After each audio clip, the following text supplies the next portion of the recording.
Welcome to 99 TV. నేను లక్ష్మి. ప్రతి నెల పెరుగుతున్న పెట్రోల్ బిల్లులతో మీ జేబులు ఖాళీ అయిపోతున్నాయా?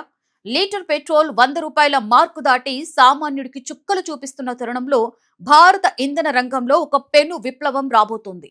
కేవలం 60 నుండి 70 రూపాయలకే లీటర్ ఇంధనం దొరికితే ఎలా ఉంటుంది? మీరు వింటుంది నిజమే.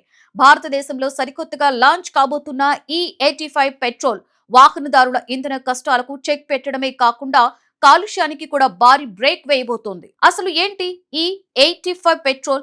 ఇది నార్మల్ పెట్రోల్ కంటే ఎలా భిన్నమైనది?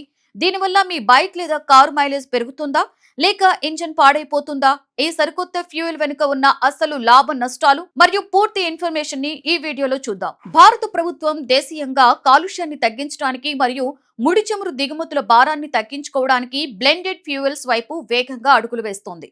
అందులో భాగమే ఈ E85 పెట్రోల్. సాంకేతికంగా చెప్పాలంటే E85 అంటే 85% ఇథనాల్ మరియు కేవలం 15% సాధారణ పెట్రోల్ కలిపిన మిశ్రమం. మన దేశంలో లభించే చెరుకు పిప్పి, పాడైపోయిన ధాన్యాలు మరియు వ్యవసాయ వ్యర్థాల నుండి ఈ ఇంధనాలను తయారు చేస్తారు. ఈ దేశీయ వనరుల నుండే దీనిని భారీగా ఉత్పత్తి చేయవచ్చు. కాబట్టి అంతర్జాతీయ మార్కెట్లో ముడి చమురు ధరలతో సంబంధం లేకుండా అత్యంత తక్కువ ధరకే ఈ ఇంధనాన్ని వాహనదారులకు అందించడానికి ప్రభుత్వం ప్రణాళికలు సిద్ధం చేస్తోంది. E85 పెట్రోల్ వల్ల కలిగే లాభాలను పరిశీలిస్తే మొదటిది మరియు అత్యంత ముఖ్యమైనది దీని ధర. సాధారణ పెట్రోల్ తో పోలిస్తే E85 లీటర్కు 30 నుండి 40 రూపాయల వరకు తక్కువ ధరకు లభించే అవకాశం ఉంది. ఇది సామాన్యుడి బడ్జెట్ కు పెద్ద ఉపశమనం. రెండవది పర్యావరణ పరిరక్షణ. ఇథనాల్ ఆధారిత ఇంధనం కావడం వల్ల కార్బన్ ఉద్గారాలు దాదాపుగా 35 నుండి 40% వరకు తగ్గుతాయి. ఇది నగరాలలో కాలుష్య నివారణకు ఎంతో దోహదపడుతుంది. మూడవది, ఇథనాల్ కు ఆక్టేన్ రేటింగ్ చాలా ఎక్కువ. దీనివల్ల ఇంజిన్ పనితీరు మెరుగై వాహనానికి మెరుగైన పికప్ మరియు పవర్ లభిస్తాయి. నాణానికి రెండో వైపు కూడా ఉన్నట్లుగా E85 ఇంధనం వల్ల కొన్ని నష్టాలు మరియు సవాళ్లు కూడా ఉన్నాయి. ఇందులో అత్యంత ప్రధానమైనది మైలేజ్ డ్రాప్. ఇథనాల్ సాధారణ పెట్రోల్ కంటే తక్కువ శక్తి ఉంటుంది. దీనివల్ల వాహనం మైలేజ్ సుమారుగా 20 నుండి 25% వరకు తగ్గే అవకాశం ఉంటుంది. అంటే తక్కువ ధరకు ఇంధనం లభించినప్పటికీ మైలేజ్ తగ్గడం వల్ల కిలోమీటర్ కి అయ్యే ఖర్చులో పెద్దగా తేడా ఉండకపోవచ్చు. అయితే పెట్రోల్ ధరతో పోలిస్తే ఈ మైలేజ్ నష్టం చాలా స్వల్పమని, లాంగ్ రన్ లో ఇది వినియోగదారుడికి లాభసాటిగా మారుతుందని నిపుణులు విశ్లేషిస్తున్నారు.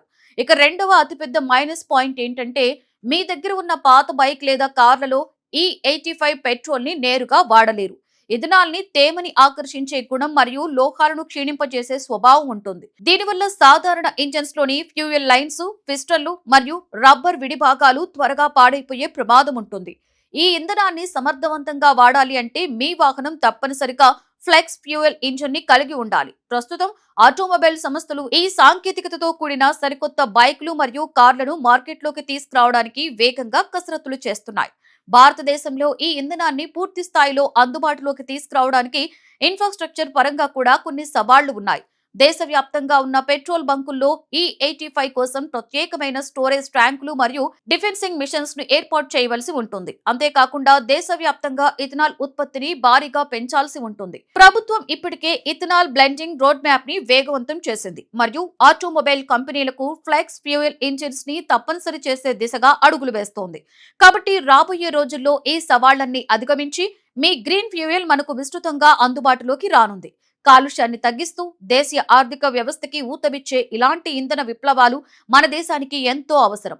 E85 పెట్రోల్ గురించి, అలాగే రాబోయే ఫ్లెక్స్ ఫ్యూయల్ వాహనాల గురించి మీ అభిప్రాయం ఏంటో, భవిష్యత్తులో మీరు ఫ్లెక్స్ ఫ్యూయల్ బైక్ లేదా కారు కొనడానికి ఆసక్తి చూపిస్తున్నారా? మీ అమూల్యమైన ఆలోచనను కామెంట్ సెక్షన్ లో కామెంట్ చేయండి.